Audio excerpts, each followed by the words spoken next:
part of that conversation is you also mentioned the Mexican cartels. You also mentioned the drug war. I grew up in Mexico, so I lived firsthand. The drug cartels and the cartels in Mexico are not not to joke with. And one of the new facets of this drug war or this new whole drug crisis that we're facing is the fentanyl crisis, which not only it has in its grasp Latin America, with Mexico trying to, you know, as you said, there's not all of the people who are trying to move to America are trying to do it with the best intention. Some of them are moving with fentanyl and all of these drugs that are harming our society and really are hurting, you know, what you said, the materially rich yet spiritually poor paradox. We're not getting there. And they're shipping them to Mexico, and then the fentanyl permeates every single American street, and there's a lot of despair. We've seen the streets in San Francisco. It's really disheartening. So, what will a Williamson presidency do to face one of the most multifaceted crises that we're facing? What has to be done with the fentanyl crisis? First of all, China, there are many ways that fentanyl can enter, and the southern border is just one of them.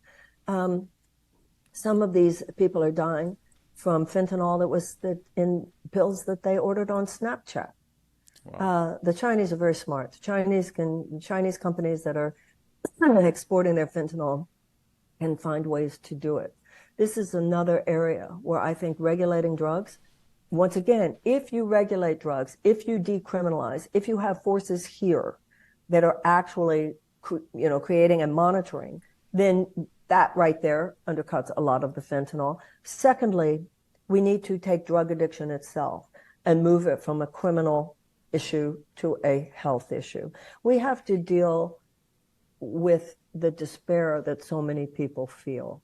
We have to make it clear. We should have on PSAs, public safety announcements. They should be all over television. They should be all over the internet. We should have the most influential people in America. We should have hip hop stars. We should have movie stars. We should have directors. Everybody who has any voice saying to American people, there is at this point literally no recreational drug which you should consider free of the risk of fentanyl.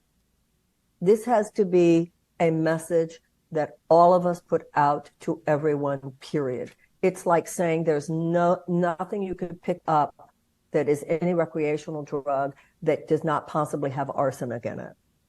And it is that bad at this point. That's the first thing. Should have the president saying it, should have parents saying it at dinner. We should have it all. We should be harnessing. I would ask every major influencer. It should be all over TikTok and so forth.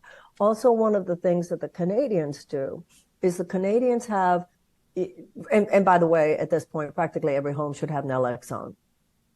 Wow. I mean, is that how you pronounce it? Naloxone? I think so. It's the drug that if you take immediately after fentanyl intake. Naltrexone. No. It used to be for heroin and stuff. It was no. Naltrexone, no? Is it no? Whatever. If you look counter fentanyl with, if you look it up, you'll see it. Naloxone, I think, and whatever. People are going to just start having it like you have a fire extinguisher in your building. But secondly, what Canada is doing is they're setting up stations at, I think, pharmacies, grocery stores, or wherever. A person can come in. There is no security camera. There is nobody will take in your name. There is no way that anybody will ask any questions. And you can actually put your drug in the tester, and they will be able to tell you if there is any kind of fentanyl in it. If you think that just fighting with more DEA agents at the southern border is going to fix this, if not, we need to change our approach.